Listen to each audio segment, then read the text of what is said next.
शुरू करें। लिखें।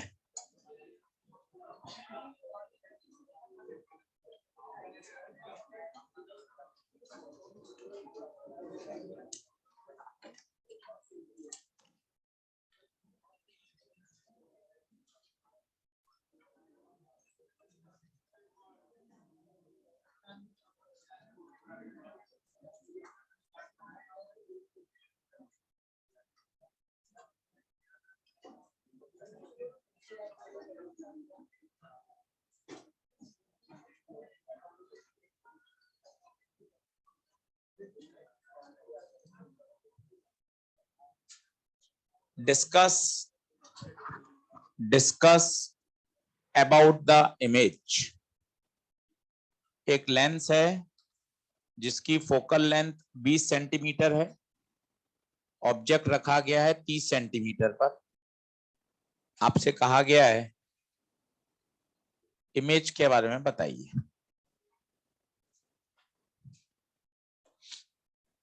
दसवीं क्लास का क्वेश्चन है। इसमें मैं आपको साइन कन्वेंशन का आइडिया देना चाहता हूं कि साइन कन्वेंशन कैसे लेते हैं। सबसे पहले ऑब्जेक्ट के बारे में कोई चर्चा नहीं है, तो बताइए कैसा ऑब्जेक्ट है? रियल ऑब्जेक्ट है। तो बताइए यू क्या लेंगे? -30। पहली बात काम की। अगर ऑब्जेक्ट के बारे में कुछ भी मेंशन नहीं है तो रियल ऑब्जेक्ट यू कितना लेंगे? -30। फोकल लेंथ आपको दे ही रखी है, फोकल लेंथ आपको दे रखी है 20। कॉन्वेक्स लेंस है तो फोकल लेंथ 20 नहीं +20। कॉन्वेक्स है +20। क्या लगा दें? 10th class. 1/v - 1/u = 1/,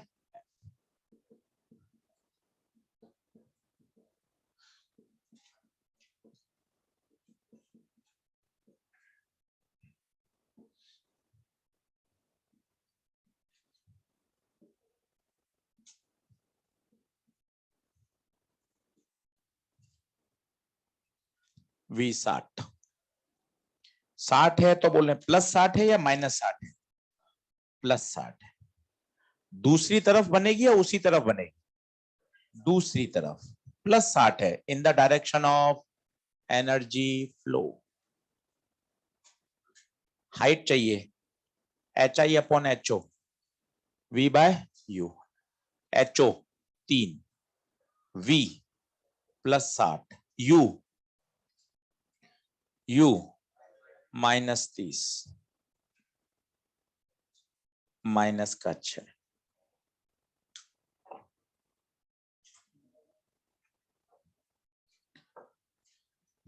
ये तरीका है 10th क्लास का, स्टैंडर्ड तरीका। आप कभी नहीं भूल सकते, ये बेसिक है। पर कुछ बातें सीखिए।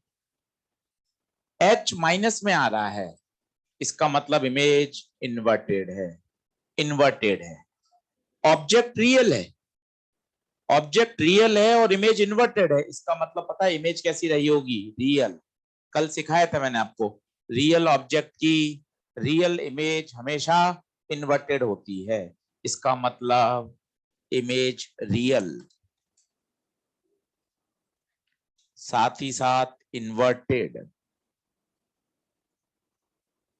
कहां बनेगी? 60 सेंटीमीटर। 60 सेंटीमीटर दूसरी तरफ या उसी तरफ? दूसरी तरफ, +60। तो ये तो आपका ट्रेडिशनल तरीका है। अब आप देखिए उन फॉर्मूलों को याद करने से कितना फायदा होता है। अब ये दूसरा तरीका, m = F/F + U। F 20, U -30, 20/-10 -2।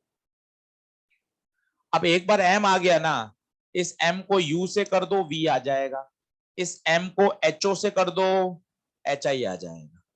-2 × -30 +60 answer -2 into 3 -6। आप ये सारे स्टेप बचा ले गए, एलसीएम लेना, ट्रांसफर करना, फिर रेसिप्रोकल करना, सब बच गए। सीधा फोकस करें किस पर, एम पर। अगर आपका एम आ गया तो उसके बाद तो आप कुछ भी निकाल लो। सर ये क्या कर दिया आपने, सीधा मल्टीप्लाई, कल फॉर्मूला बताया था ना एम का, वी बाय यू। जब आप इसको 8-10 बार लगाओगे ना, आपको मजा आने लग जाएगा, अरे सर ये तो ज्यादा आसान है। एम आ गया, उसके बाद तो आप कुछ भी निकाल लो ना, यू से मल्टीप्लाई करोगे वी आ जाएगा, एचओ से करोगे, सर ये एचओ से क्यों कर दिया, एच आई अपॉन एचओ ही तो एम होता है, तो एचओ से मल्टीप्लाई कर दोगे तो क्या आ जाएगा, एच आई आ जाएगा। जब आप लगाओगे तब आप इसके साथ यूज टू होगे, ये तो आप इसके साथ तो यूज टू हो ही, 10th क्लास से देख ही रहे हो आप, ये तो आना ही चाहिए। पर ये और फास्ट मेथड है, फटाफट सवाल को सॉल्व कर सकता है। तो प्रैक्टिस करेंगे तो ये बात क्लियर हो जाएगी कि एक बार एम निकालना है, बस एम आ गया, फिर आप उसको यू से मल्टीप्लाई करो तो वी आ जाएगा, एम को एचओ से करो, सीधा क्या आ जाएगा, एच। अब ये सवाल है बेसिक, इसी को थोड़ा सा कठिन कर देता है वो, फोकल लेंथ ना देकर वो बोल देगा रेडियस दे देगा। सेम सवाल, सेम सवाल, ये एक्सरसाइज 2 में दे रखा है ऐसा, 11वां क्वेश्चन। उसी प्रश्न को थोड़ा सा 12th लेवल का बना दिया, ऑब्जेक्ट दे रखा है वही 30 सेंटीमीटर पर, सब कुछ वही, पर पहले आपको इसकी क्या निकालनी पड़ेगी, फोकल लेंथ या पावर। हम पावर निकालने में कंफर्टेबल है। अब पावर देखिए आप कितना जल्दी, लेंस मेकर की जरूरत ही नहीं है। बताइए ओरली क्या आएगा, कॉन्वेक्स की तरफ एरर है प्लस, डिफरेंस बोल 0.5 अपॉन 0.2 का डबल, का डबल, क्योंकि इधर की और इधर की पावर लेंस में नहीं होती, पावर सरफेस में होती है। कितना बताइए, 2 से 2 5, और उल्टा कर दो 100/f से, तो f डायरेक्ट आ गया कितना, 20। वही सवाल बन गया, देख लीजिए। तो दिमाग को इतना ब्रॉड करिए, फोकल लेंथ 20 दे रखी है तो आप कर ही सकते हैं, फोकल लेंथ ना देकर इस तरह से नाटक कर सकता है। अब वही क्वेश्चन बन गया, आंसर वही आए। फोकल लेंथ कितनी, 20, यू कितना, -30, या ऑब्जेक्ट की हाइट रख लो 3 सेंटीमीटर, सेम वही क्वेश्चन। एक्सरसाइज 2 में 11वां सवाल है, एआईपीएमटी में आया हुआ इस तरह का क्वेश्चन।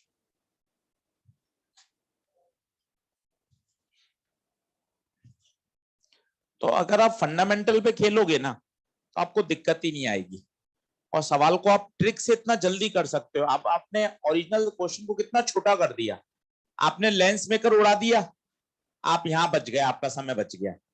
फिर आपने ये वाली बातें भी उड़ा दी, ये लगाया, तो जो सवाल 2 मिनट में जा रहा है उसको आप 40 सेकंड में सॉल्व कर सकते हो, बशर्ते आपको दोनों ट्रिक आती है। कितना बढ़िया सवाल है। इसमें पहले फोकल लेंथ निकालनी पड़ेगी, फिर उस फोकल लेंथ की सहायता से 10th क्लास लगानी पड़ेगी। उसने पूछा है इमेज कैसी बनेगी, रियल बनेगी, इन्वर्टेड बनेगी, एनलार्ज बनेगी, सब पूछा है। बोलिए बढ़े क्या आगे, नोट डाउन कर लीजिए, स्टार लगा के रखिए, बहुत बेसिक सवाल आना चाहिए आपको हमेशा।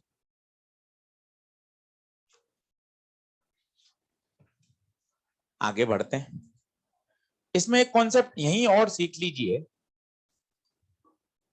जो आज लेंस डिस्प्लेसमेंट में भी काम आएगा। एक ये वाला क्वेश्चन करके देखिए, ट्रिक से ही करना, जल्दी सॉल्व होगा। फोकल लेंथ ले लीजिए आप 20 और ऑब्जेक्ट को रखिए 60 पर, वी बताना है।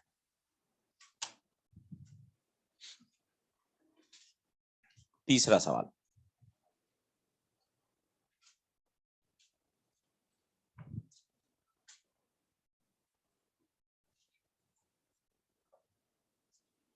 आराम से तसल्ली से करिए, वी चाहिए, कोई एम निकालिए।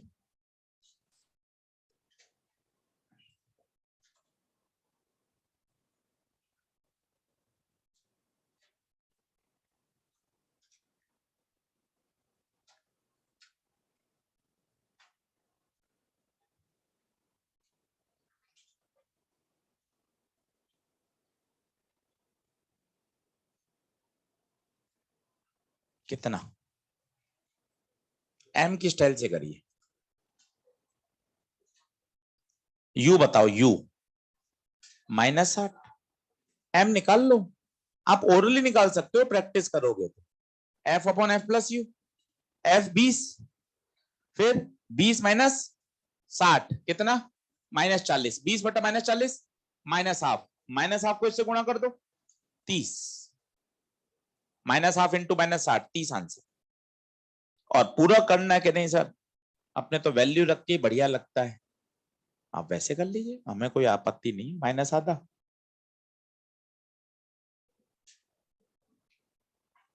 +30।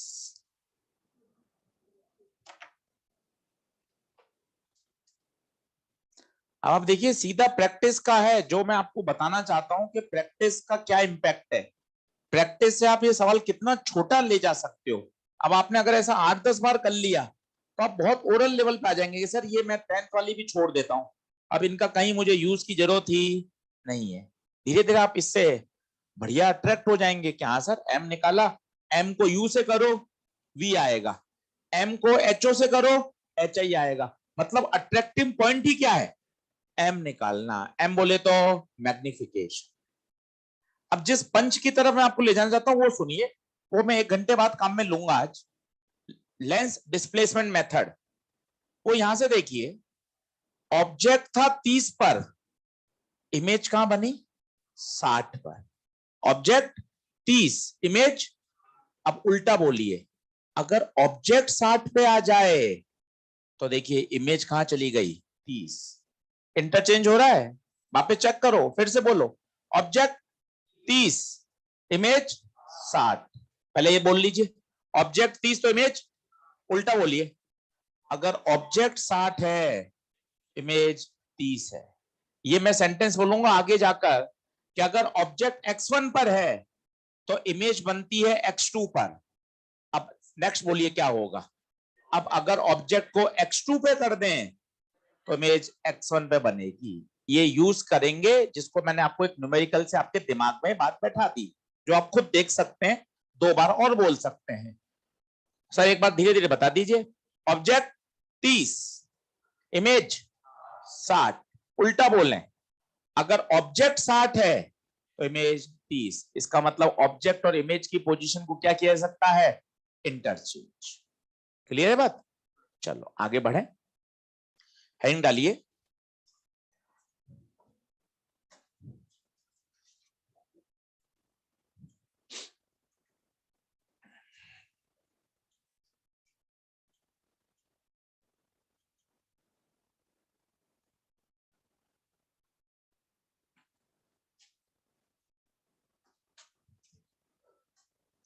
कल आपने रेस अगर करी होगी तो एक ये वाला क्वेश्चन आपको देखा होगा आपने, इसमें जो उसने मीडियम भरा है उसका स्टाइल देखा आपने, ऐसे भरा है,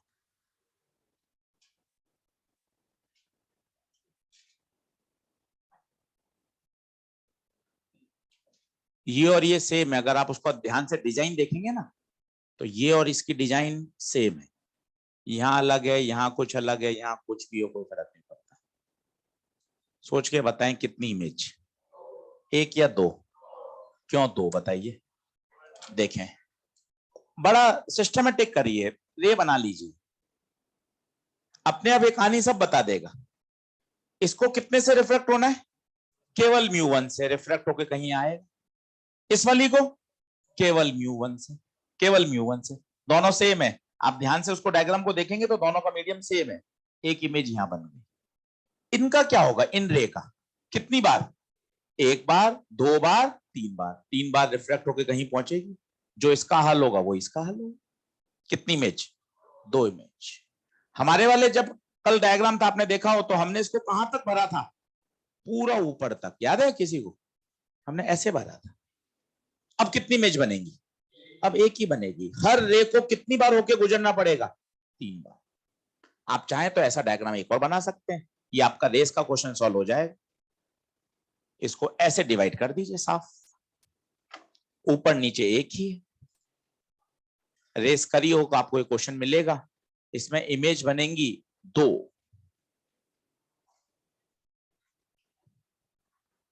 ये इतनी टेढ़ी मेढ़ी क्या बनाई, ये समझ में आया किसी को? ये क्या कर दिया ऐसा? ये रिफ्रैक्शन हुआ है 1 बार 2 बार 3 बार, वो एक आइडिया दिया है कि हाँ भाई रिफ्रैक्शन हो रहा है।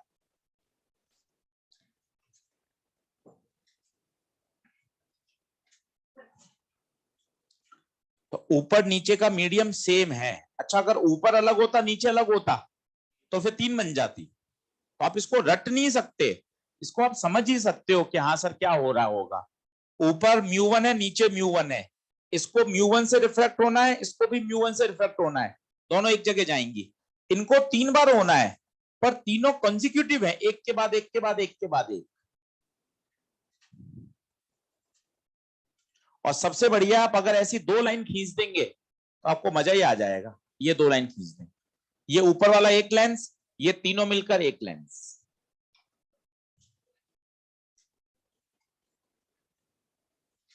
Number of image 2। एक वो जेई मेन वाला सवाल करा दिया था, एयर पानी वाला, ऊपर पानी नीचे एयर वाला करा दिया था, 2 इमेज बनती है। ठीक है, आज मुझे सिल्वरिंग आपको बताना है, तो सिल्वरिंग से पहले कुछ कॉन्सेप्ट सिखा देता हूं। हाँ बोल।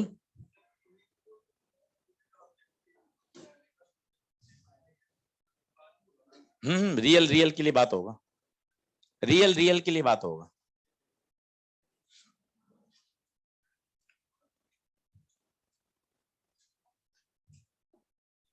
चलो अब एक बेसिक कॉन्सेप्ट सीखो।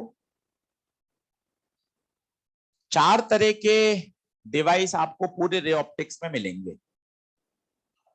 एक बार इनका डर हटा लो, कौन कन्वर्जिंग कौन डाइवर्जिंग, किनकी फोकल लेंथ पॉजिटिव किसकी नेगेटिव, इसमें हम परेशान होते रहते हैं। तो इसको 15 मिनट देकर एक बार इसका डर हटाओ, किसका यू किसका वी एफ, उनको समझो। तो पहले तो चारों के नाम बोलना सीखो। इनका तो हमें जानते ही है, ये कौन है? कॉन्वेक्स लेंस, ये कॉनकेव लेंस। ये ध्यान से देखो, ये जो दूसरी सरफेस है वो तो पॉलिश्ड है, वो तो डेड एंड है, यहां से कुछ भी नहीं हो सकता। ये आगे वाली सरफेस क्या है? रिफ्लेक्टिंग, यहीं से डिसाइड होता है। अब बताइए, ये सरफेस अंदर दबी हुई है, केव है, केव, केव का मतलब गुफा, तो इसे क्या बोलेंगे? कौन केव मिरर, मिरर है। ये देखिए, ये तो पॉलिश सरफेस है, ये रिफ्लेक्टिंग एंड है ही नहीं। रिफ्लेक्टिंग एंड कौन सा है? इधर वाला। और ये सरफेस क्या है? बल्ज आउट है, बल्ज आउट है मतलब कॉन्वेक्स मिरर। तो पहले तो आपको सबका नाम आना चाहिए। अब दूसरा मैं आपको ये सिखाना चाहता हूं, इसमें कौन कन्वर्जिंग है और कौन डाइवर्जिंग है। उसके लिए बेस्ट तरीका है 2 रे बना लीजिए, केवल 2 रे आप रटेंगे। इससे तो आप एग्जाम में 10 सेकंड में बना लेंगे, क्योंकि बट ऑब्वियस है, चारों थोड़ी ना आएंगे एग्जाम में, किसी एक न्यूमेरिकल में कोई एक काम आएगा। तो कोई आपको एक डायग्राम बनाना आना चाहिए। जैसे इसकी बात करता हूं कि ये कन्वर्जिंग है या डाइवर्जिंग है। सबसे पहला तरीका, वहां पर क्या खींचे? नॉर्मल। बताइए नॉर्मल कहां से पास होता है? सेंटर से। ये सब आपने नॉर्मल खींच लिए। अब आप देखिए, जितने एंगल पर इंसिडेंट हुए हो उतने ही पर ही रिफ्लेक्ट, जितने पर इंसिडेंट हुए हो उतने पर रिफ्लेक्ट। यहां क्या बनेगी? इमेज। आप खुद नेचर देखिए, इवेंट के बाद वाली रेस का नेचर देखिए कैसी है, रेस कन्वर्ज हो रही है। इसलिए बच्चों कॉनकेव मिरर को कहा जाता है कन्वर्जिंग मिरर। खत्म। आप याद करें साहब, कॉनकेव को कन्वर्जिंग बोलते हैं तो आप फंस जाएंगे। यहां convex lens, convex lens converging lens होता है। तो इसलिए याद मत करिए। फिर ये भी अधूरी बात है कि आपने याद है कि कॉन्वेक्स कन्वर्जिंग होता है, नहीं, ये तब तक ही होता है जब आजू बाजू का मीडियम छोटा हो। क्योंकि आप तो 3 दिन मेहनत करके आए हुए हैं। यही कॉन्वेक्स अभी बढ़िया डाइवर्जिंग बन जाएगा, देखना डाइवर्जिंग बन जाएगा। कैसे? इसकी पावर लिखने की कोशिश करिए, बोलिए पावर बोलिए। कॉन्वेक्स की तरफ ज्यादा माइनस, वैल्यू काय को लिख रहे हैं, हमें तो बिहेवियर बताना है। कॉन्वेक्स की तरफ ज्यादा माइनस, नेगेटिव पावर, इसका मतलब ये कौन हो गया? डाइवर्जिंग। तो बहुत सिस्टमेटिक कॉन्सेप्ट डेवलप करिए, तब मजा है कि सर ऑप्टिक्स बेहतरीन है। कॉन्वेक्स हमेशा कन्वर्जिंग होगा, ये बेकार है। अच्छा सेंटेंस क्या है? कॉन्वेक्स कन्वर्जिंग तब होता है जब रेयर की तरफ मीडियम कम होना चाहिए। दूसरे शब्दों में बोले, लेंस का रिफ्रैक्टिव इंडेक्स मीडियम से ज्यादा होना चाहिए, तभी वो क्या रहेगा? कन्वर्जिंग। यहां देखिए, लेंस का कम है और मीडियम का ज्यादा है, पता है ये कौन बन गया? डाइवर्जिंग। लाइट आएगी, कन्वर्ज नहीं करेगा, डाइवर्ज करेगा। तो 15 मिनट इसको पहले एक पन्ने पर बनाइए और खुद सोचिए, तब आपके दिमाग में बातें बैठेंगी, कौन कन्वर्जिंग कौन डाइवर्जिंग। और सबसे बढ़िया डायग्राम है रे। अब जैसे मुझे इसका निर्णय लेना है साहब कि आशीष सर ये कन्वर्जिंग है या डाइवर्जिंग है, तरीका क्या है बताइए? तरीका क्या है? सबसे पहले नॉर्मल खींचे, बताइए नॉर्मल कहां से पास होगा? सेंटर से। ये नॉर्मल पास हो गए साहब। अब जितने एंगल पर आए हो उतने ही एंगल पर रिफ्लेक्ट हो जाएंगे। क्या सही है क्या? नॉर्मल से जितने एंगल पे आए हो नॉर्मल से ही उतने एंगल पे जाओगे, ये तो गड़बड़ है। कहां जाएगी रे? लो सर, कुछ भी बना देता हूं सर मैं। भाई ये कैसे संभव है? मिरर है मिरर, मिरर से एनर्जी आर पार नहीं जाती, मिरर से एनर्जी टकराकर लौटती है। तो गलत तरीके देखोगे तब पता चलेगा, अरे सर मैं पता नहीं क्या ही कर रहा हूं, एनर्जी आर पार जा ही नहीं सकती, मिरर है तो टकरा के लौटेगी, टकरा के लौटेगी। अब आप रेड वाली रेस को देखिए, बिंदास क्या हो रही है बताइए? डाइवर्ज। इसलिए कहा जाता है कॉन्वेक्स मिरर इज डाइवर्जिंग। और ये तो आपको याद है ही। अब मान लो ये भूल गए आपके, डाइवर्जिंग है कौन, अपना वो वाला तरीका वो जबरदस्त है पावर का। आप खुद बताइए, नेचर तो आप ऐसे ही बता सकते हैं। कॉन्वेक्स की तरफ कहां है कॉन्वेक्स बताइए? कहां है कॉन्वेक्स? अंदर, अंदर ज्यादा है माइनस, इसका भी कॉन्वेक्स अंदर है ज्यादा है, दोनों पावर मिलकर नेगेटिव। पावर नेगेटिव मतलब डाइवर्जिंग। इसके लिए तो आपके पास बहुत बढ़िया ट्रिक है। ये तो काहे को याद करते हो? ये तो किसी भी समय आप बता सकते हो कौन कन्वर्जिंग कौन डाइवर्जिंग। जैसे एक रेस का सवाल है, एक वाटर बबल एयर में, एक हमने किया था वाटर में एयर बबल, ये कौन है? वाटर बबल किसमें? एयर में। अब आपको इसका नेचर सोचना है। अब आप उलझ रहे हैं, डायग्राम बना रहे हैं, कुछ भी नहीं करना, वो ट्रिक लगाइए, आपको मजा आ जाएगा। लगाओ ट्रिक। पावर किसमें होती है? सरफेस में। इस सरफेस की बोलो कॉन्वेक्स, कॉन्वेक्स की तरफ कम है, कम है पॉजिटिव, कॉन्वेक्स की तरफ कम है पॉजिटिव, दोनों पॉजिटिव मिलकर positive, positive means converging. Concept के तो आनंद लीजिए ना, कॉन्सेप्ट अगर आप सीखोगे तो आप कन्वर्जिंग डाइवर्जिंग में कहीं समस्या ही नहीं। ये आपको सारे केस बता दिए मैंने आपको, इन चार से ही आपका सामना होगा। Convex lens, concave lens, convex mirror, concave mirror, और ये दो और पंगे। अगर आप उसको ऐसे मीडियम में डुबो दो जिसका रिफ्रैक्ट इंडेक्स ज्यादा है। और कोई नया सवाल, एक हमने इसका उल्टा भी कर रखा है, याद हो तो आपको। ये तो एयर में कौन है? वाटर बबल, वाटर में एयर बबल, उल्टा हो जाएगा, डाइवर्जिंग हो जाएगा। लिखिए, लॉजिकल चलो, और एक एक बात सीखोगे। जब ओवरऑल ऑप्टिक्स डेवलप हो जाएगी ना अगले 10-12 दिन में, तब आपको लगेगा कि सर हाँ अब ऑप्टिक्स में मेरी चीजें और बेहतर हो गई। क्योंकि रीजन है ना, और ऐसे फंडे जो कहीं फेल ही नहीं हो रहे, एक जैसे फंडे चल रहे हैं, उनको समझिए,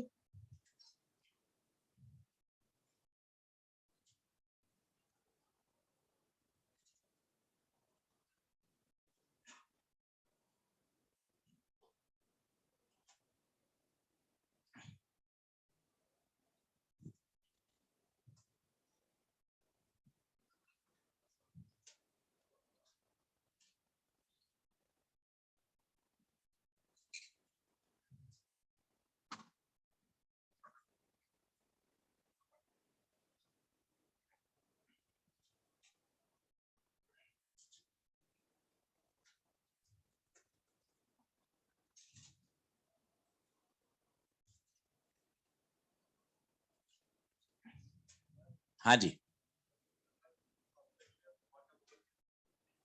किसके अंदर?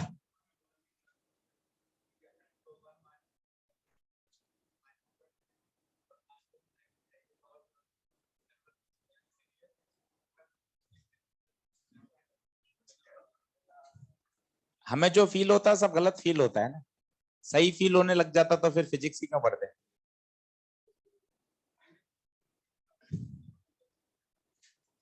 सही डायग्राम बनाएंगे तो आ जाएगा, कहीं कोई समस्या नहीं। क्योंकि पावर जो होती है ना, उसका एक बहुत बढ़िया फंडा है, पावर एनर्जी फ्लो पे डिपेंड ही नहीं करती। अब ऑब्जेक्ट अगर इसमें पानी के अंदर हो या हवा में हो, फर्क पड़ेगा ही नहीं। याद करिए, जैसे ये है, ये 1 है, ये 1.4 है।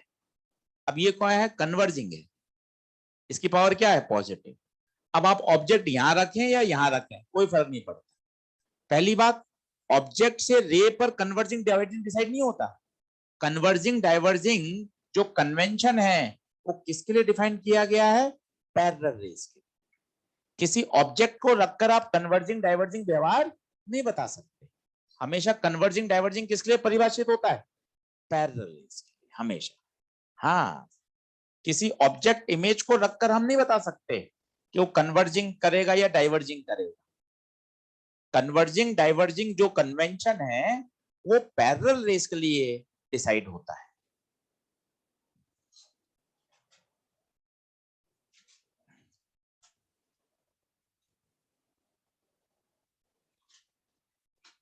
मिटाऊं क्या? अभी बातें और हैं इसमें, वो देखिए। सिंस कॉनकेव मिरर कन्वर्जिंग है तो इसकी पावर क्या होगी? पॉजिटिव। ये डाइवर्जिंग है तो इसकी पावर नेगेटिव। अब एक बार पेन पेंसिल छोड़िए और बोर्ड पे देखिए, बाद में लिख लीजिएगा। सोच के बताएं इसकी फोकल लेंथ क्या होगी? इसकी फोकस आ रहा है सामने, मुझे दूरियां नापनी है पोल से। पोल से मैं इधर भागूंगा तो एनर्जी के अपोजिट भाग रहा हूं, तो इसका एफ क्या आएगा? नेगेटिव।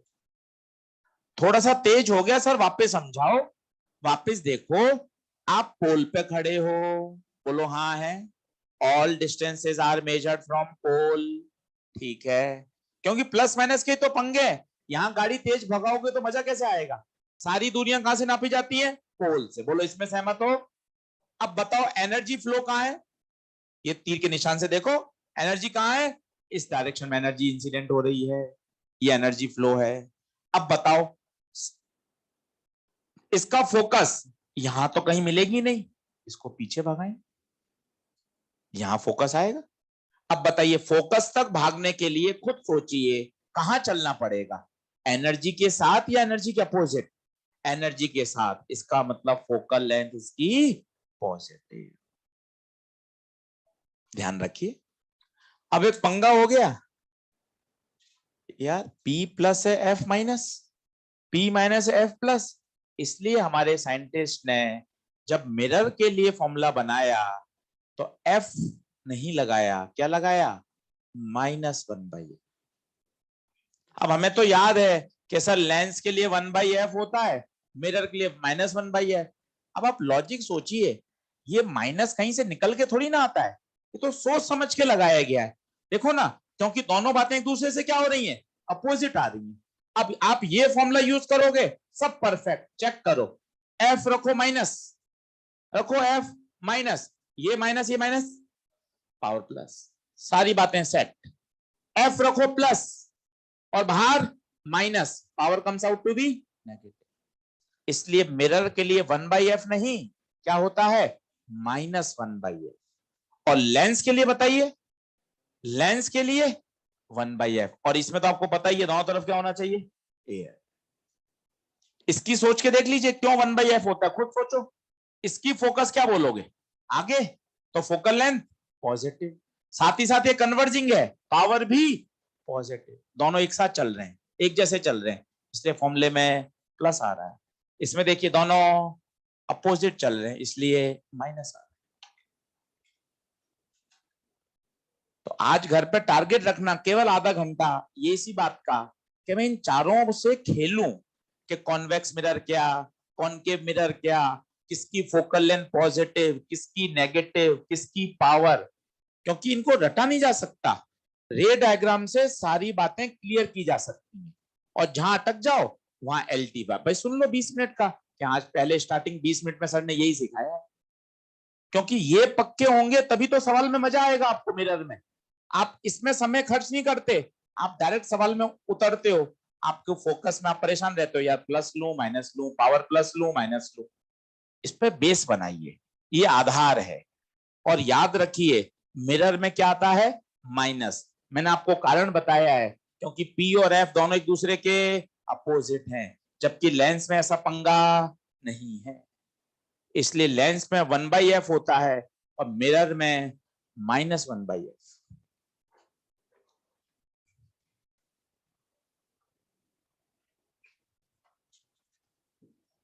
बोलिए बढ़े क्या आगे। अच्छा, इनके फॉर्मूले पता है आपको? इसका एफ का क्या फॉर्मूला होता है मिरर के लिए? R/2 लिख लें, वैसे तो मिरर में पढ़ाऊंगा, कभी जरूरत पड़ जाए। मिरर के लिए F बराबर R/2। R क्या है? R radius of curvature, F focal length.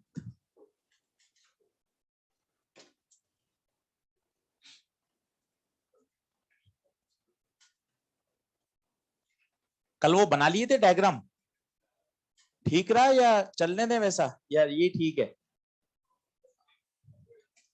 बता देना, वैसे तो सिलेबस खत्म होने को है।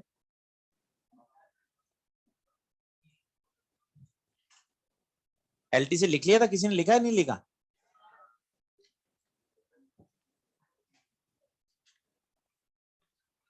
चलो बना ले सारे, अरे वेरी गुड। लिखो, आगे आओ। अब लिखो सिल्वरिंग। सिल्वरिंग समझो। सिल्वरिंग वैसे तो बड़ा टॉपिक है, पर फंडामेंटल से आप इसको बहुत जल्दी कर सकते हो। एक क्वेश्चन करके दिखाता हूं आपको, और आप देखना। क्वेश्चन क्या है, एक प्लेनो कॉन्वेक्स लेंस है, सुनिए, पेन पेन छोड़िए, और इसकी रेडियस दे रखी है 20 सेंटीमीटर, मीडियम है 1.5। इसकी एक सरफेस को सिल्वर कर दिया। आपसे पूछा गया है नेट फोकल लेंथ बताइए। अब सिस्टम, क्वेश्चन समझ में आया?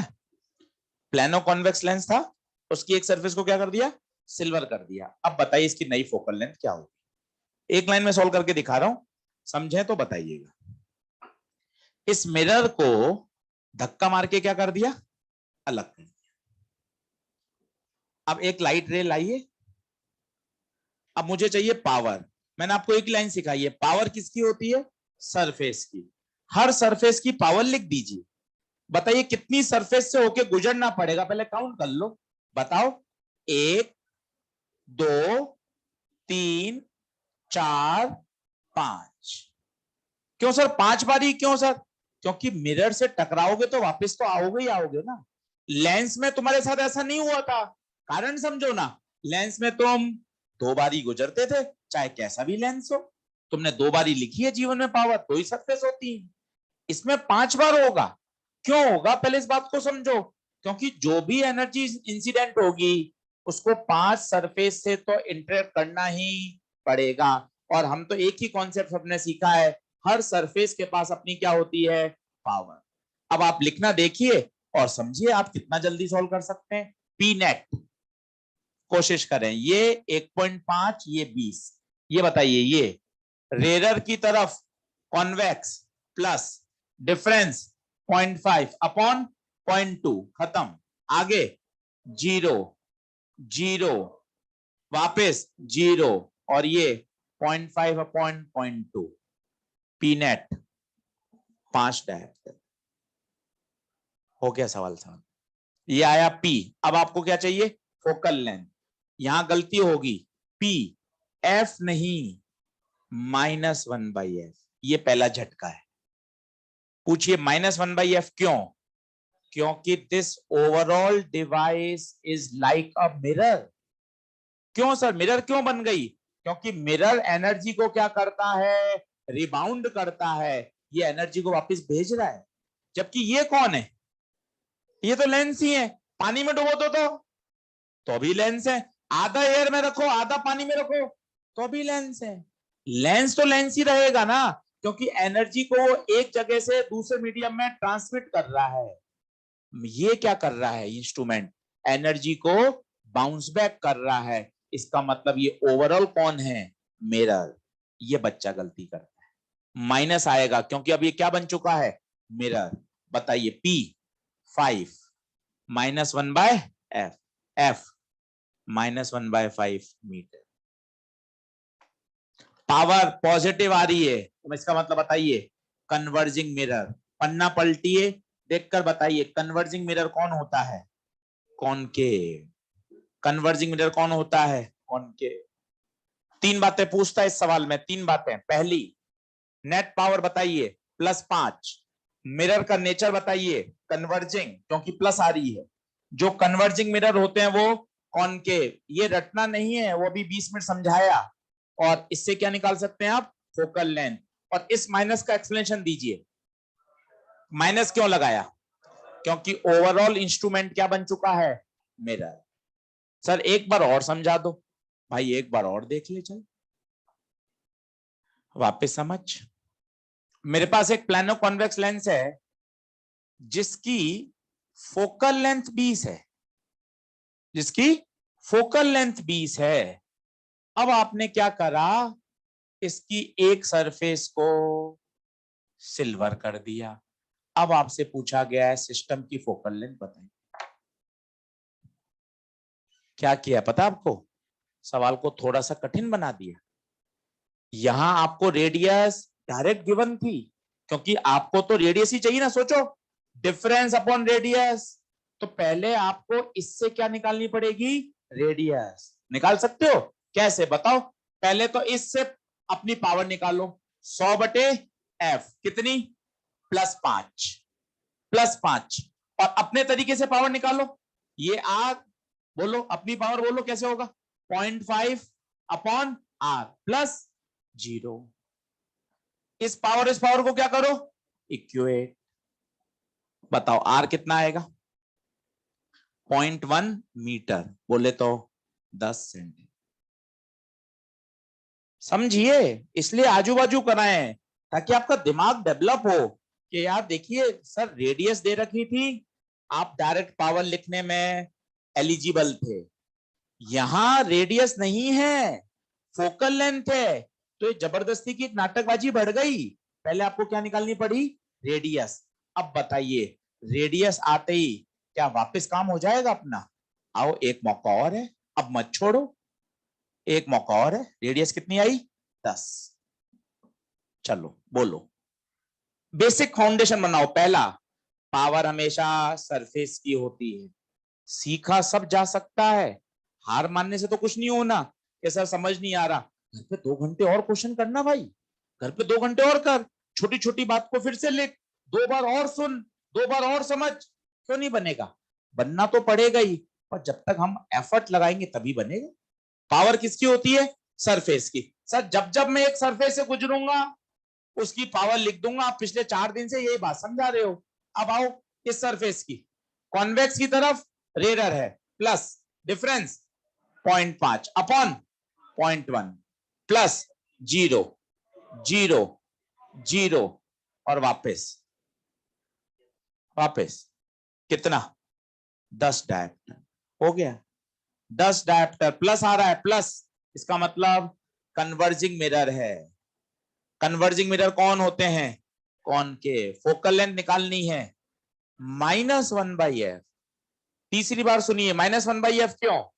क्योंकि overall instrument behave like a mirror, इसलिए माइनस। पावर रख दीजिए, F आ जाइए। करिए।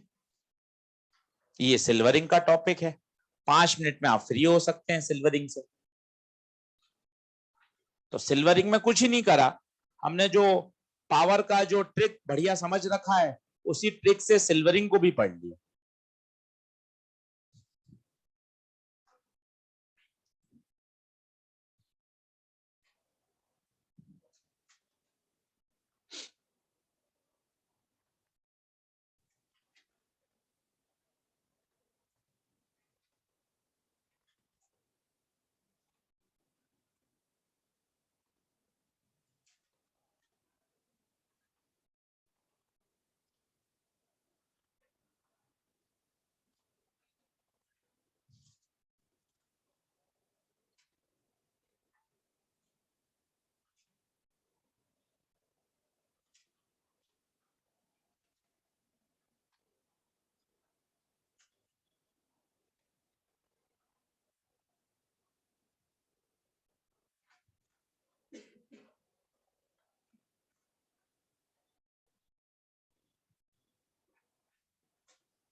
खुद करें, पूरा बोर्ड से नहीं देखें, एक बार तरीका समझ लिया खुद करिए, अटक जाए फिर स्टेप देखिए।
अच्छा, जो सबसे लास्ट वाला स्टेप है वो काम का है, P बराबर -1/f, वहां एक जरूर लिखिएगा, सिंस ओवरऑल इंस्ट्रूमेंट बिकम्स या बिहेव लाइक अ मिरर। ये दोनों प्रोफाइल के क्वेश्चन है, रेडियस दे दी तो मेरे हिसाब से सवाल जल्दी सॉल्व हो जाएगा, क्योंकि रेडियस से आप जल्दी काम कर सकते हैं। दूसरी प्रोफाइल है फोकल लेंथ दे रखी है, तो with the help of focal length आप क्या निकालेंगे, पहले रेडियस निकालनी पड़ेगी।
बढ़े क्या आगे?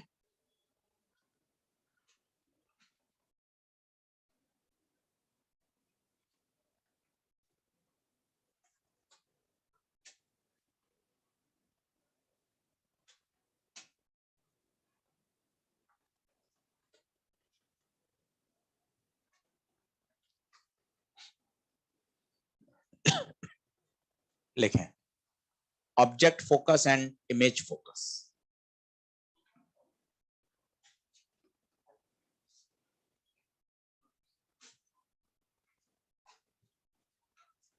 हाँ बोल भाई। चलो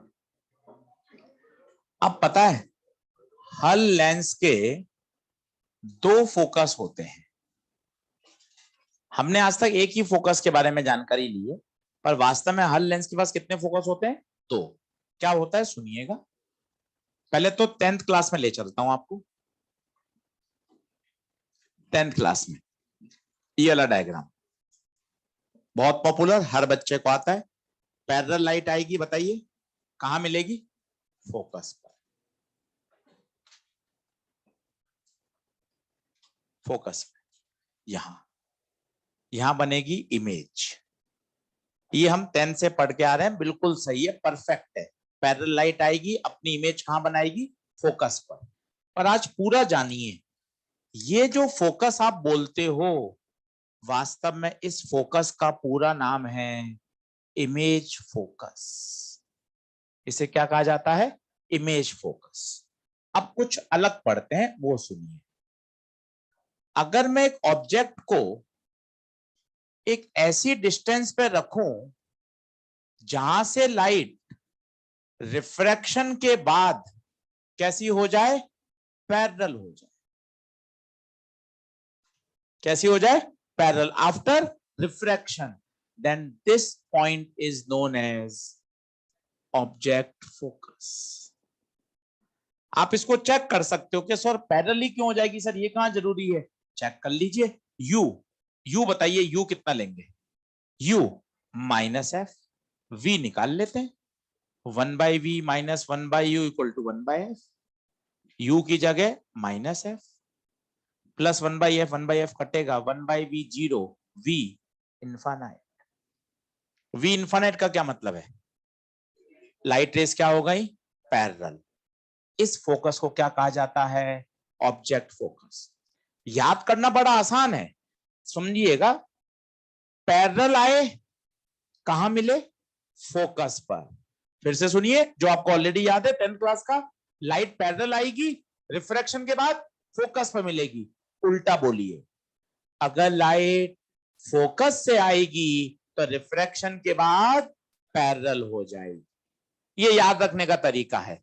ये कहलाता है 10th क्लास वाला फोकस इमेज फोकस, और ये वाला क्या कहलाता है? Object focus. ऑब्जेक्ट फोकस की डेफिनेशन बोलने की कोशिश करिए। ऑब्जेक्ट फोकस एक ऐसा पॉइंट है जहां पर अगर ऑब्जेक्ट को रखा जाए तो लाइट रिफ्रैक्शन के बाद पैरेलल हो जाती है। फिर से बोलिएगा सिस्टमैटिक से। पैरेलल लाइट आएगी, आफ्टर रिफ्रैक्शन फोकस पर मिलेगी। अब रिवर्स बोलिए, अगर लाइट फोकस से आएगी तो रिफ्रैक्शन के बाद पैरेलल हो जाएगी। इसलिए 10th क्लास से अब आपको समझ में आएगा कि आपके साइंस के टीचर यहां भी एफ लिखते थे और यहां भी है। ये दोनों तरफ F2F प्रदीप में, एस चांद में, एनसीईआरटी में क्यों लिखा गया है? यार फोकस तो एक ही होता है, ये दोनों तरफ FF क्यों लिखते हैं? अब पता चलना चाहिए, एक इमेज फोकस होता है और एक ऑब्जेक्ट फोकस होता है। हम क्या बोलते थे, याद करो। ऑब्जेक्ट रखा गया है इनफाइनाइट और 2F, ऑब्जेक्ट रखा है 2F और F, ऑब्जेक्ट रखा है F। वास्तव में ये F2F इधर वाले कौन है? Object focus. और लेंस के उधर वाले कौन है? Image focus. दूरियां बराबर हैं, ये भी F है और ये भी F। इसलिए आपने देखा होगा लेंस के आप लेफ्ट में भी F लिखते हैं और राइट में। कितने फोकस हैं लेंस के? दो। One is object and the second one is image. याद रखने का तरीका बड़ा आसान है। पैरेलल लाइट आती है, फोकस पर मिलती है।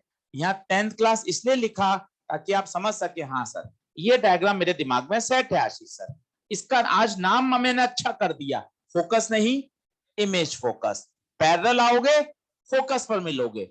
उल्टा बोलो, फोकस से आओगे, आफ्टर रिफ्रैक्शन लाइट रेस कैसी हो जाएंगी? पैरेलल। इस ऑब्जेक्ट फोकस का दूसरा नाम है प्राइमरी फोकस, और इमेज फोकस का दूसरा नाम है सेकेंडरी फोकस। बना लीजिए। तो हर लेंस के पास दो फोकस होते हैं, object focus and image focus. क्या काम आएगा वो अब मैं समझाता हूं।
बढ़ू?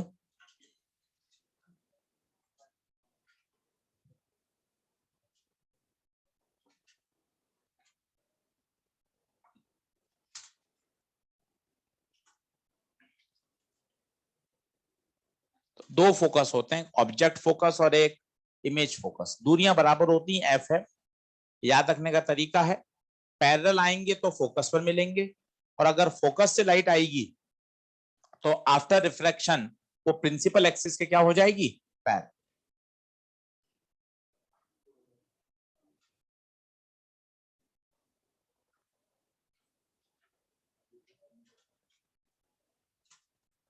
अब इसी में लिखिए न्यूटन्स फॉर्मूला।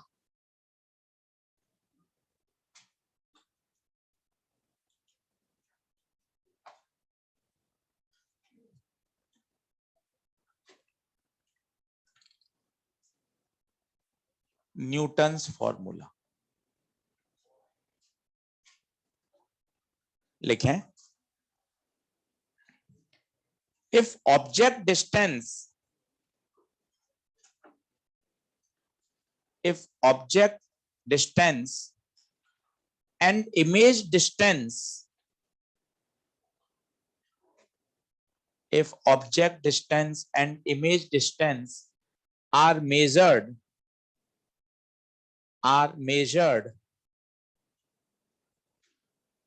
from focus,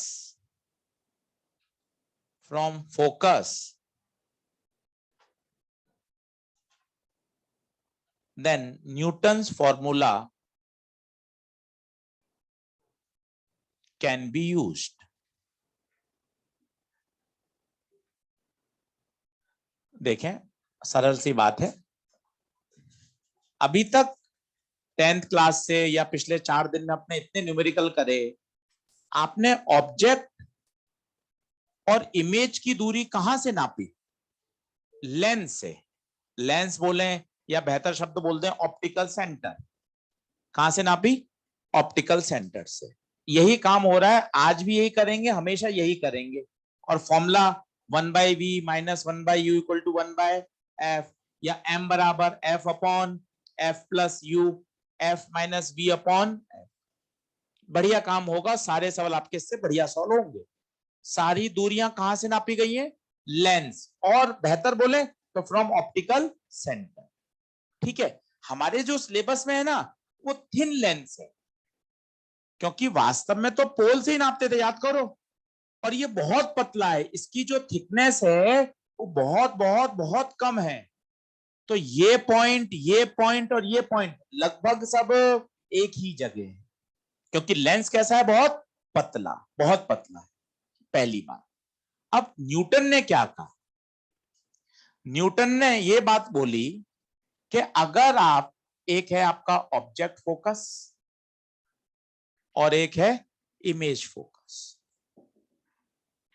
अब ऑब्जेक्ट यहां रखा है, कायदे से तो इसकी दूरी कहां से नापनी चाहिए थी भाई? कहां से नापनी चाहिए थी? लेंस से। पर उसने कहा लेंस से न नापो, कहां से नापी? ऑब्जेक्ट फोकस से, एक्सो। यहां बनी इमेज, इसकी दूरी कहां से नापी? लेंस से नहीं, इमेज फोकस, एक्सआई। क्या है एक्सो? कोशिश करिए बोलने की।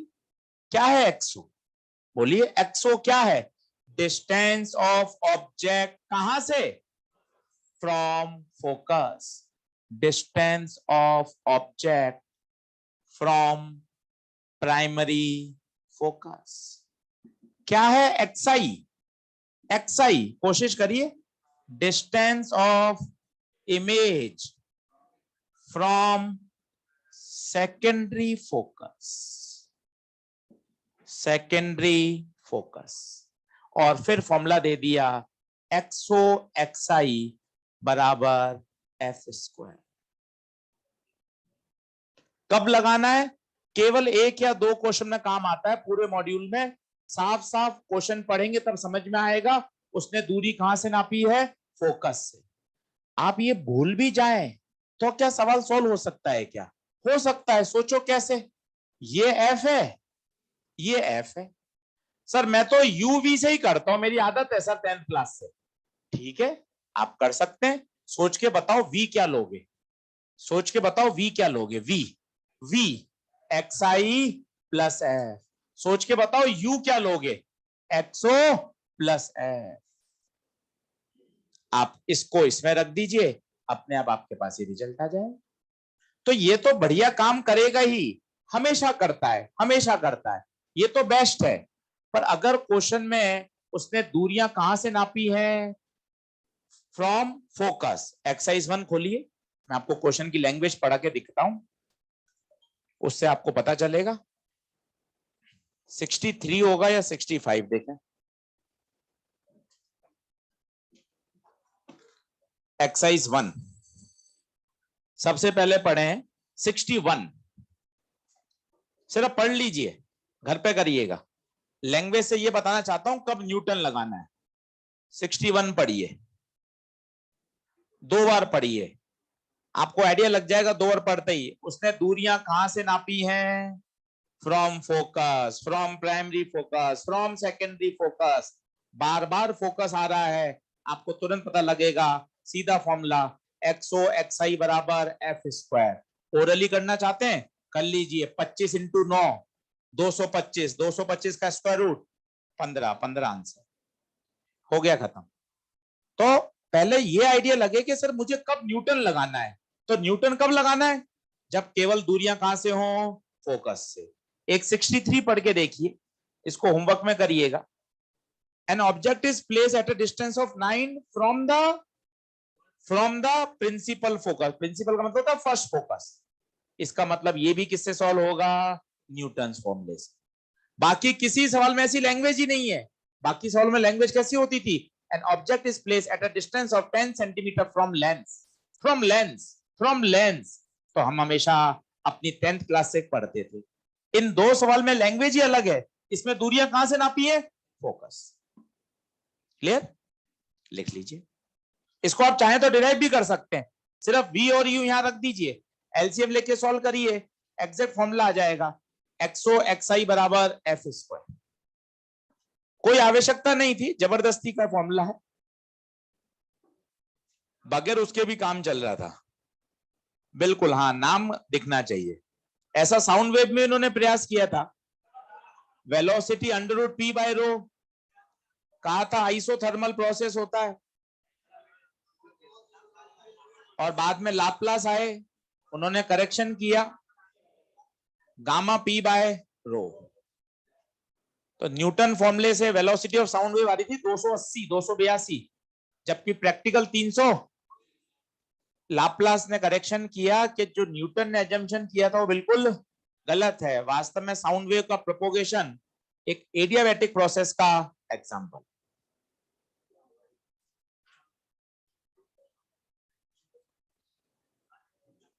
तो देखिए, मैं फॉर्मूला तो याद कर रहा हूं, मेरी कंसेप्चुअल क्लैरिटी भी चाहिए कि आशीष सर कब लगाना है, ये तो बताइए। तो सीधा दिमाग में स्ट्राइक करिए, जब जब दूरियां फोकस से नापी जाएं। 450 सवाल में 2 ही सवाल ऐसे हैं जिसमें उसने दूरी फोकस से नापी है, बाकी तो आज भी वही फेमस है, दूरी हमेशा कहां से नापी जाती है, लेंस से या ऑप्टिकल सेंटर से। यही फॉर्मूला मोस्ट पॉपुलर है। वहीं पास में लिख लीजिए एक्सरसाइज 1 61 और 63, ताकि जब आप ये पढ़ें वो 2 क्वेश्चन साथ में सॉल्व कर लें, तो आपको इस फॉर्मूले की अंडरस्टैंडिंग और क्लियर हो जाएगी। कोने में लिख के रखें एक्सरसाइज 1 61 63। तीनों एक्सरसाइज में केवल ये 2 ही ऐसे क्वेश्चन हैं बच्चों जो न्यूटन फॉर्मूले से सॉल्व होंगे।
बढ़े आगे।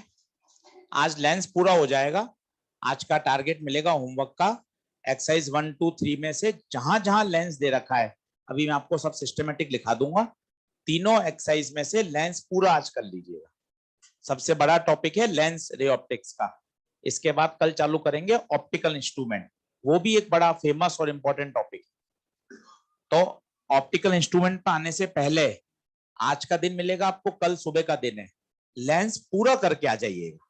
उससे आपकी क्लियरिटी भी बढ़ेगी, क्योंकि तीनों ऑप्टिकल इंस्ट्रूमेंट में लेंस ही यूज आएगा, चाहे वो कंपाउंड माइक्रोस्कोप हो, चाहे वो टेलीस्कोप हो, चाहे सिंपल माइक्रोस्कोप हो, तीनों में लेंस ही यूज आता है। तो अगर आपके पास लेंस के सारे फंडे क्लियर होंगे तो आपको क्वेश्चन समझने में, अंडरस्टैंडिंग में, इंस्ट्रूमेंट में भी मजा आएगा। इसलिए आज लेंस अच्छे से तैयार करिएगा। 4 लेक्चर पूरे हो चुके हैं और लेंस पूरा हो जाएगा। ये 10th क्लास वाली बात है। 2f पर ऑब्जेक्ट रखते हैं तो 2f पर इमेज बनती है, 2f पे रखते हैं 2f पे बनती है। ऑब्जेक्ट और इमेज की दूरी बताइए कितनी? 4f। ये मिनिमम दूरी है, पता आपको क्यों मिनिमम क्यों है? जरा सा आप छेड़छाड़ नहीं करके देखिए। जैसे आप इसको यहां ले जाएंगे, ये मैं आपको समझाता हूं एक डायग्राम से।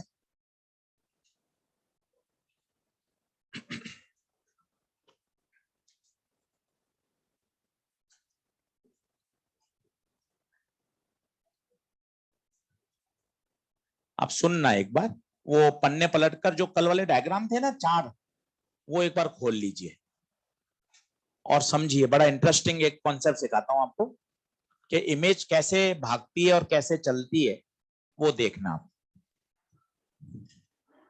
आप सीखना सभी बोर्ड पर। बड़ा इंटरेस्टिंग कॉन्सेप्ट है। ऑब्जेक्ट को रखा मैंने बहुत दूर, बहुत दूर। बहुत दूर का मतलब समझो क्या? अप टू इन्फिनिटी पे रखा, बहुत दूर। कहां बनेगी इमेज? फोकस पे। इन्फिनिटी पे रखते हैं तो फोकस पे बनी, फोकस पे। इन्फिनिटी नहीं था, थोड़ा पहले था, इसलिए फोकस से थोड़ा दूर बने। अब पास में ला रहे हैं, बताइए इमेज कहां बनेगी? f और 2f के बीच। देखते जाइएगा, मजा आएगा। 2f पर आ गए, 2f पे आ गए, 2f पे बनी। सर आपने ये क्या किया है? ये क्या साइज बढ़ रहा है क्या? क्योंकि 2f पर 2f पे बराबर साइज होता है, जबकि इस वाली का साइज डिमिनिश होता है। देखिए आप, इसका मतलब यहां से यहां आते थे साइज बढ़ रहा है। क्या इस बात से सहमत हैं क्या? देखो आप पहला फोटो देखो अपना, उसमें मैंने साइज क्या बताया? डिमिनिश। और 2f पर मैं कह रहा हूं बराबर साइज का है। इसका मतलब जैसे जैसे मैं 2f की तरफ अप्रोच कर रहा हूं, इमेज का साइज बढ़ रहा होगा। बोलिए। दूसरा कॉन्सेप्ट सुनिए, मजा आएगा आपको। यहां स्पीड ऑफ इमेज बहुत कम है। पूछें क्यों? बेटा ऑब्जेक्ट तो कहां से कहां भाग लिया, सुन तो, कहां से कहां भागा? इन्फिनिटी से 2f तक आ गया, पर इमेज केवल कितना चली? f से 2f, केवल इतनी सी दूरी। जबकि ऑब्जेक्ट कहां से कहां आया है? इन्फिनिटी से 2f। पर इमेज का इमेज की पोजीशन केवल कितनी बदली? f से 2f। ये सारे रियल ऑब्जेक्ट हैं, ये सारी रियल इमेज है। इसकी और इसकी दूरी बताओ तो क्या होगी? इसकी और इसकी दूरी बहुत ज्यादा या बहुत कम? बहुत ज्यादा है तो बहुत दूर है।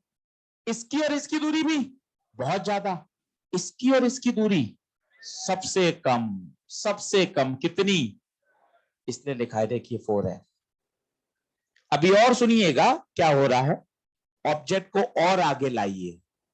अब आप इस रीजन में आ गए। बताओ 2f से f में होता है तो इमेज कहां बनती है? Beyond 2f। कैसी? बड़ी। ये देखिए बड़ी। सुनते जाइएगा और पास आइए और मन में सोचते जाइए, हाँ यार मैं फोकस की तरफ अप्रोच कर रहा हूं तो इमेज इन्फिनिटी की तरफ अप्रोच करेगी। और कैसी? बड़ी, एनलार्ज। जब मैं नियर अबाउट फोकस आ जाऊंगा तो इमेज बहुत दूर और बहुत बड़ी बनेगी। देखिए यहां महसूस करिए बच्चों, स्पीड ऑफ इमेज क्या है, ज्यादा या कम? सर कैसे पता चल रहा है? आप फील करेंगे तो आपको ही पता चलेगा। आराम से बोलिए, ऑब्जेक्ट कहां से कहां भागा? 2f से। सोचो, ऑब्जेक्ट कहां से कहां भागा? केवल 2f से f। इमेज का मूवमेंट देखो तो 2f से इन्फिनिटी तक चली गई, मतलब इतनी कम दूरी ऑब्जेक्ट ने ट्रेवल करी, पर इमेज का रेट ऑफ चेंज बहुत ज्यादा है। इसका मतलब अब स्पीड क्या हो गई? बढ़ गई। क्या बात समझ में आ रही है? दूसरा फंडा देखिएगा, जिस तरफ ऑब्जेक्ट की स्पीड होती है, क्या इमेज की स्पीड भी उसी तरफ है क्या? सोच के देखें, मजा आएगा। ये पास, ये इधर, ये इधर, ये इधर, ये 2f पर, ये 2f पर, ये आगे, ये आगे, ये आगे, ये आगे, ये जब f पर तो ये इंफिनिटी पर। जिस डायरेक्शन में ऑब्जेक्ट चल रहा है उसी डायरेक्शन में इमेज चल रही है। जितनी दूर ऑब्जेक्ट होगा लेंस से, इमेज भी, देखिए ये ऐसे चल रहा है, ऐसे चल रहा है, ये ऐसे चल रहा है। दोनों की डायरेक्शन सेम है या अपोजिट है? दोनों की डायरेक्शन सेम है। देखिए ऑब्जेक्ट कहां भाग रहा है? लेंस की तरफ, और इमेज लेंस से दूर भाग रही है। ये उस प्रश्न का हल है जो आप रेस में देख रहे होंगे। यहां 1 2 और 3 4 रखा। बताइए, ये तो हमें पता है कि रियल इमेज बन रही है, उसने बोल भी दिया रियल इमेज है, तो रियल इमेज तो इन्वर्टेड बनेगी। पर 1 2 आएगा या 1 2 उधर जाएगा? सोच के देखिए।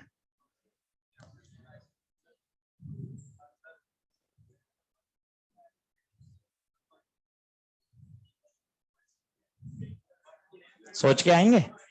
वापस वापस देखो ना, ये इधर है, ये ऑब्जेक्ट है, ये ऑब्जेक्ट है, इसकी इमेज एफ पर, इसके पास वाले की दूर है, देखो ना, इसके पास वाले की और दूर है, इसके पास वाले की और दूर है।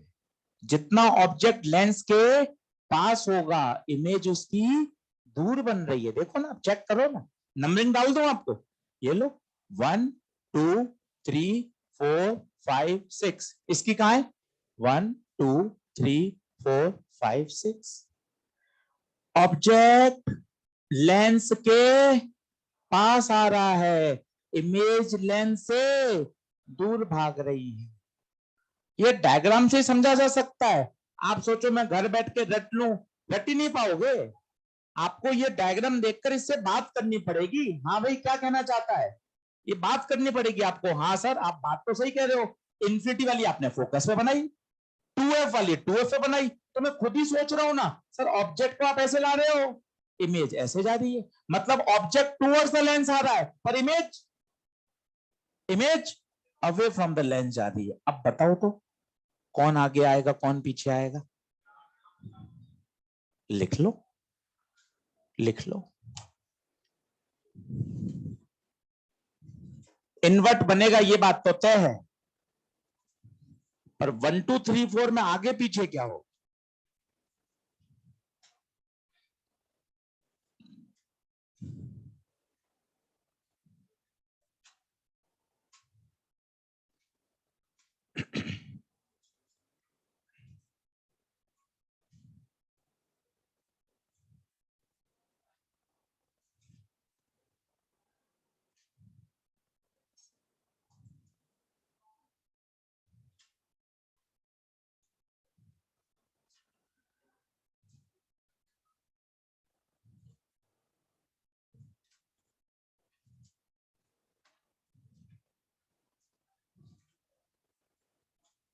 डायग्राम देखकर, सारी पोजीशन देखकर थोड़ा सोचिए कि किस तरह से छोटे छोटे सवाल यहाँ कंसेप्चुअल बनते हैं। As the object is approaching towards the lens, ऐसे ही सवाल आया हुआ है इसमें, तो इमेज कहां आएगी? टूवर्ड्स द लेंस या अवे फ्रॉम द लेंस? देख लीजिए आप डायग्राम से।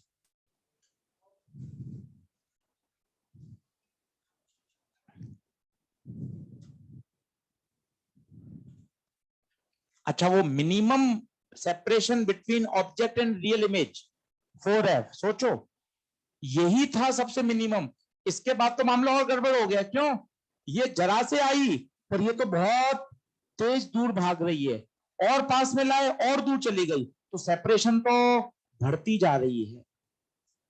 तो ये अपने आप में क्वेश्चन है। The minimum separation between object and real image is 4F in case of convex lens.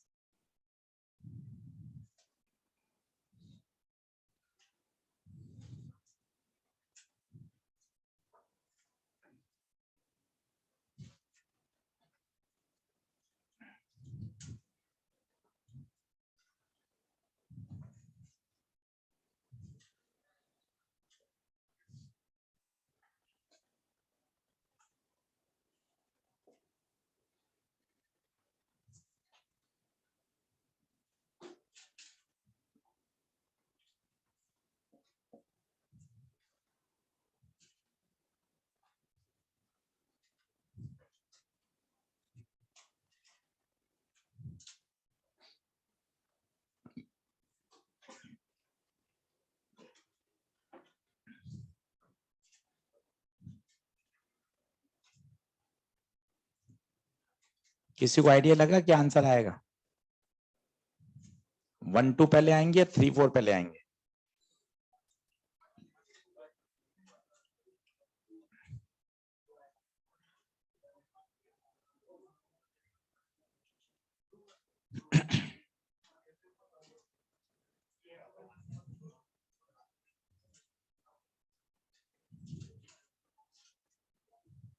अच्छा, आएंगे तो इनवर्ट ही।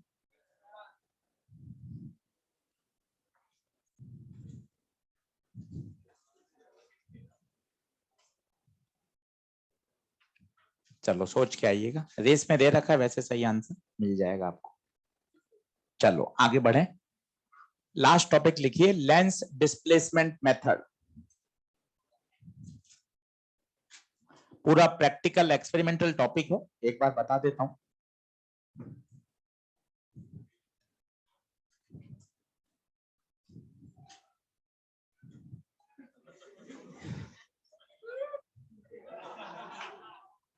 चलिए बढ़िया, लिखें।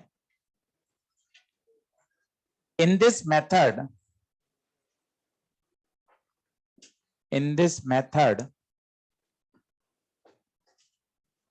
object position and screen position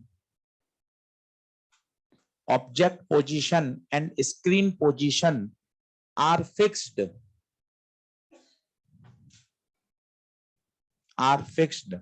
Only lens is displaced.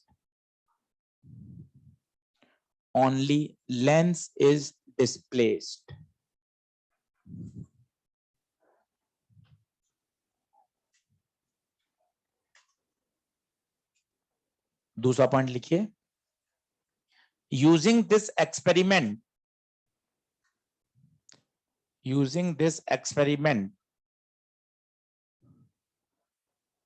the focal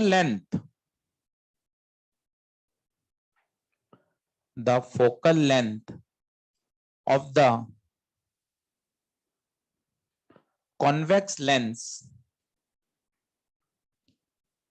can be calculated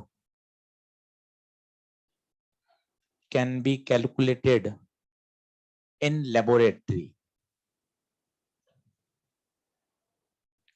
तो lab में किसी lens की फोकल लेंथ कैलकुलेट करने के लिए ये एक्सपेरिमेंट किया जाता है। क्या क्या बातें होती है सुनते जाइए, बड़ा थ्योरेटिकल है, एक रिजल्ट है जो आपको याद होना चाहिए, सभी सुनते जाएं। ये ऑब्जेक्ट और ये स्क्रीन, पूरे एक्सपेरिमेंट में ना ऑब्जेक्ट हिलेगा ना स्क्रीन हिलेगी, ये तो फिक्स रहेंगे।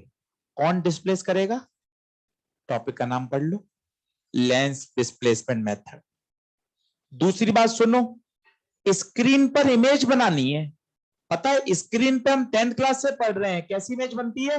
Real image. ये रियल ऑब्जेक्ट, सोच के बताओ, ये डिस्टेंस 4F से ज्यादा होनी चाहिए। अगर ये 4f से कम होगी, आप दिन भर प्रैक्टिकल करते रहिए, स्क्रीन पर इमेज ही फॉर्म नहीं होगी। अभी आप पढ़कर आए हो रियल ऑब्जेक्ट और रियल इमेज के बीच में मिनिमम दूरी, तो मिनिमम दूरी 4f, 4f से ज्यादा भी चलेगी, पर मिनिमम कितनी चाहिए? 4f। पहला कॉन्सेप्ट। वापस सुनिए, सर क्या पढ़ाना चाहते हैं? Lens displacement method. कभी नीट में इस पर कोई प्रश्न नहीं आया, एनसीईआरटी में पूरा एक पेज दे रखा है, इसलिए समझना जरूरी है। क्या हो रहा है? ऑब्जेक्ट और स्क्रीन फिक्स है, ना ये हिलेगा ना ये हिलेगा। दूसरे शब्द में बोले, ये जो डी है वो फिक्स रहेगा। डी कब बदलेगा बताइए? जब आप ऑब्जेक्ट या स्क्रीन को हिलाओगे। वो डी है क्या? Distance between object and image, ये हमेशा फिक्स रहेगा। तो कौन डिस्प्लेस होगा? लेंस डिस्प्लेस होगा। मान लो अभी लेंस है पोजीशन नंबर 1 पर, देखते जाइएगा। लेंस है पोजीशन नंबर 1 पर, क्या करेगा? इसकी क्या बनाएगा? इमेज बना सकते हैं।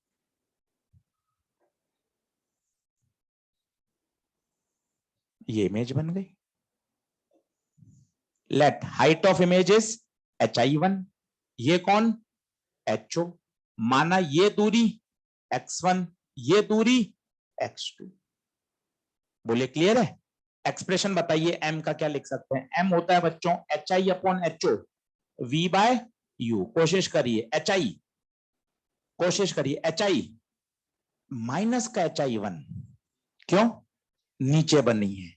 ho प्लस का ho, v v v image की दूरी लेंस से प्लस का x2, u। बोलो क्लियर है? अब आपने लेंस को डिस्प्लेस किया, स्क्रीन वहीं, ऑब्जेक्ट वहीं, लेंस को डिस्प्लेस करके लेट एक नई पोजीशन पे ले आए, and this is position number 2। अब ध्यान से देखना, जो हमने आज आते आते ही पढ़ा था, ये याद आ जाए तो मजा आए। देखिए, वो एक न्यूमेरिकल किया था, 30 पे ऑब्जेक्ट, 60 पे इमेज, उल्टा। वही वाली बात लगाइए। देखिए आप, ऑब्जेक्ट x1 पर, इमेज उल्टा, ऑब्जेक्ट x2 पर तो इमेज। क्या बात क्लियर हो रही है? न्यूमेरिकल से जो बात मैंने आपको समझाई, इसमें बनाइए image.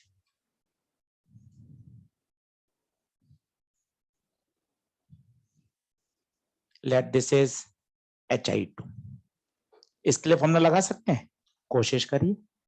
hi/ho, v by u. hi minus v, सोच के बताइए। v v v है क्या सर? मैं बोल लूं कैसे? मुझे पता ही नहीं चल रहा v क्या होता है।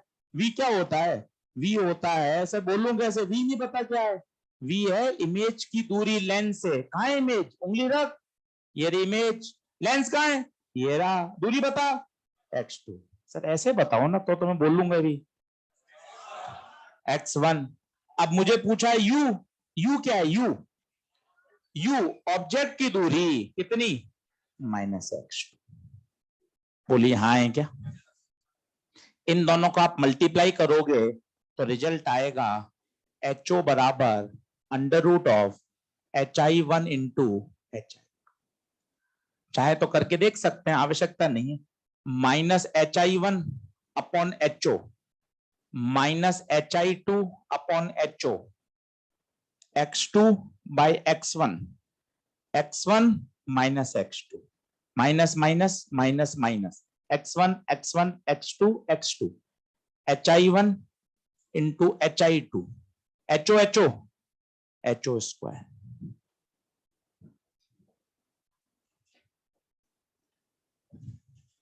इस पे एक बार न्यूमेरिकल आया हुआ है एम्स में, HO बराबर hi1 इंटू hi2 का square root.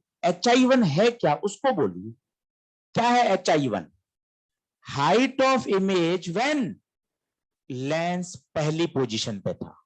hi2 height of image when lens position number 2 पे था।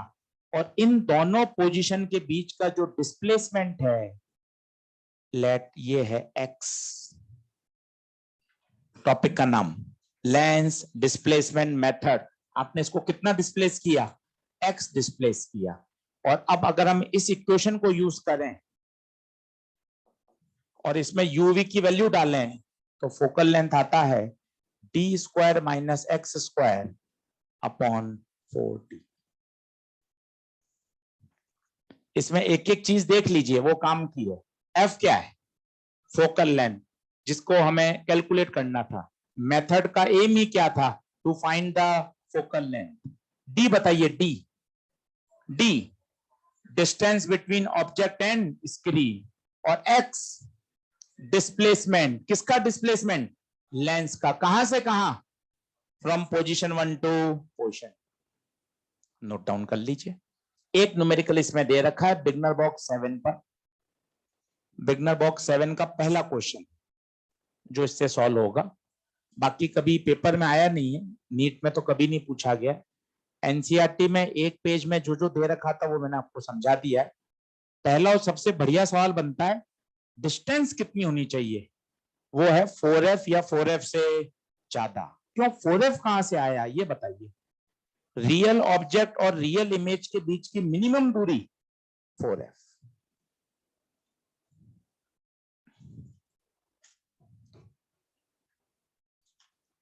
अब एक बार पहले होमवर्क मैनेज कर लें। एक्सरसाइज 1, लेंस पूरा। लेंस चालू हो रहा है 57 से 75 तक। 57 से 75 तक सारे कर सकते। एक्सरसाइज 2 में लिखिए, करके जरूर आइएगा ताकि अपना लेंस पूरा अच्छे से ओवर हो जाए।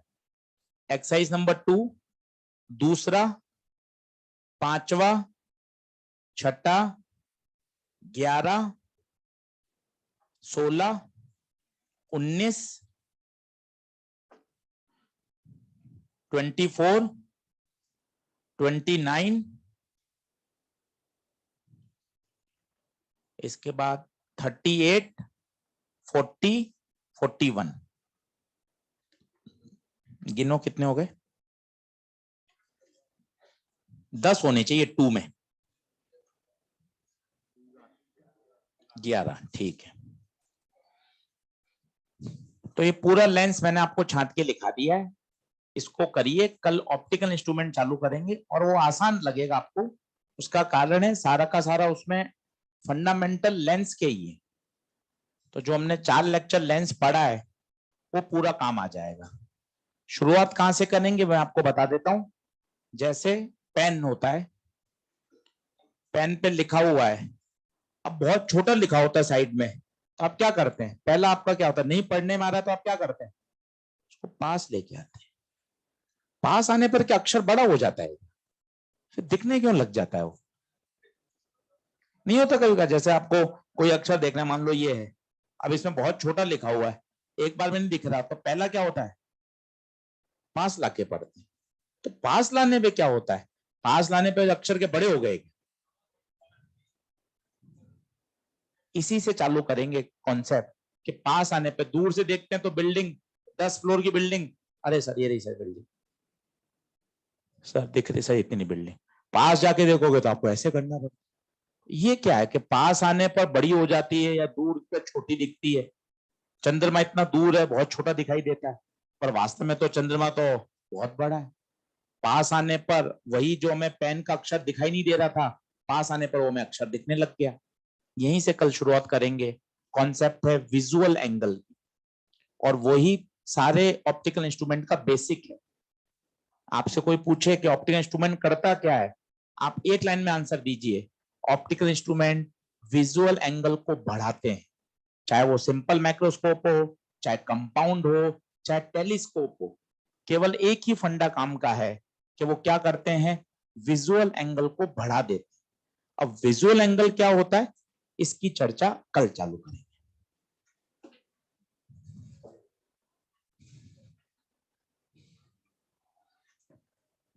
हाँ भाई, ऑनलाइन वाले बच्चों होमवर्क कर लेना लेंस का, और ऑप्टिकल इंस्ट्रूमेंट चालू करेंगे।